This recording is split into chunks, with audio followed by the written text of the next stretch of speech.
नमस्कार, आप देख रहे हैं आई वॉच इंडिया और मैं हूं आपके साथ ज्योतिका। आइए रुक करते हैं खबर की ओर। वक्फ संशोधन विधेयक पर जेपीसी के अध्यक्ष और भाजपा सांसद जगदम्बिका पाल ने कहा, सदन ने 12-12 घंटे चर्चा के बाद कानून बनाया है। अब कानून को राष्ट्रपति की मंजूरी मिल गई है। अब वक्फ कानून लॉ ऑफ लैंड हो गया है। कुछ याचिकाएं जो कोर्ट में दी गई है उस पर जेपीसी में बात हो चुकी है। वक्फ बोर्ड कोई धार्मिक संस्था नहीं है। वक्फ बोर्ड राज्य के अंदर वक्फ की संपत्ति की देख रेख करने वाली एक एक्ट के तहत बनाई हुई बॉडी है।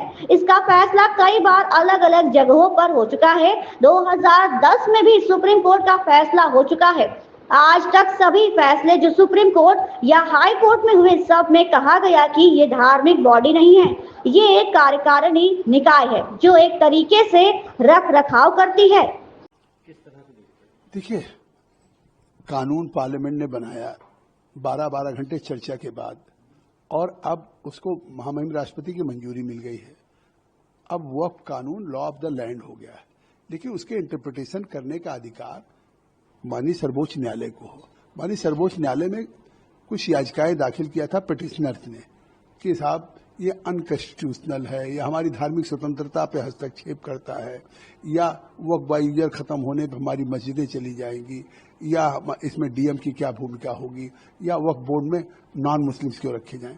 ये इशू ज्वाइंट पार्लियामेंट्री कमेटी ने ही एड्रेस कर दिया, क्योंकि वक्फ बोर्ड कोई रिलीजियस बॉडी नहीं है। वक्फ बोर्ड किसी राज्य में वक्फ की प्रॉपर्टी की देखरेख करने वाली वक्फ एक्ट के अंतर्गत बनाई हुई एक बॉडी है, जिसमें और इसका फैसला यूनियन ऑफ इंडिया वर्सेज वाकिफ मुस्लिम्स ऑफ राजस्थान में हो चुका है कि ये स्टैच्यूटरी बॉडी है, रिलीजन बॉडी नहीं है, चाहे ये वक्फ की प्रॉपर्टी की देखरेख करता हो। 2010 में सुप्रीम कोर्ट का फैसला हो चुका है।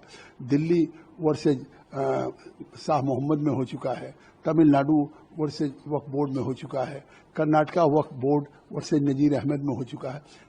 जब जब ये गए कि साहब वक्फ बोर्ड में हस्तक्षेप, रिलीजियस में हस्तक्षेप है, आज तक एक भी फैसला जो हुए हैं, चाहे सुप्रीम कोर्ट के हुए, हाई कोर्ट के हुए, वो सभी फैसला है कि नहीं, ये रिलीजियस बॉडी नहीं है, ये एग्जीक्यूटिव बॉडी है, स्टैच्यूटरी बॉडी है जो एक तरह से रख रखाव करती है।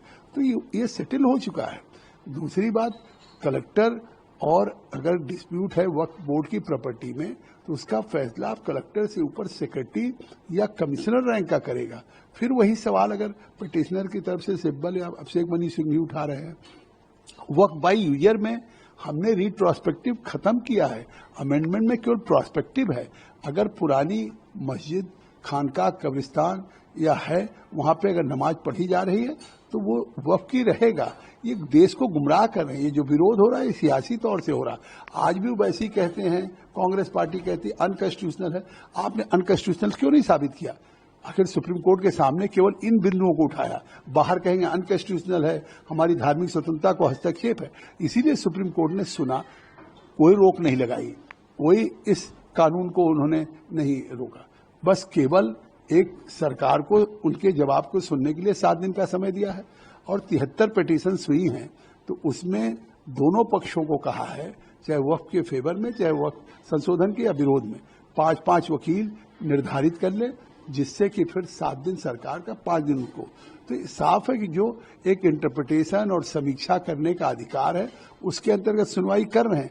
लेकिन जो वक्फ का कानून, संशोधन कानून आया है, सरकार केवल संशोधन लेके नहीं आई, उसने जेपीसी को भेजा। 38 घंटे बैठकें हुई। 38 बैठकों में 113 घंटे बैठकें हुई। दुनिया के हम 284 स्टेक होल्डर से भारत में जाकर के मिले हैं, और उसके बाद हमने जो अमेंडमेंट्स किया, सजेशन दिया, उसको सरकार ने स्वीकार किया है। दोनों सदनों में 12-12 घंटे चर्चा हुई है। इसलिए वो लॉ ऑफ द लैंड है, और वो देश के आम मुसलमान, गरीब मुसलमान, पसमानदा विधवाओं के हक में है। इस खबर में बस इतना ही। बने रहिए आई वॉच इंडिया के साथ।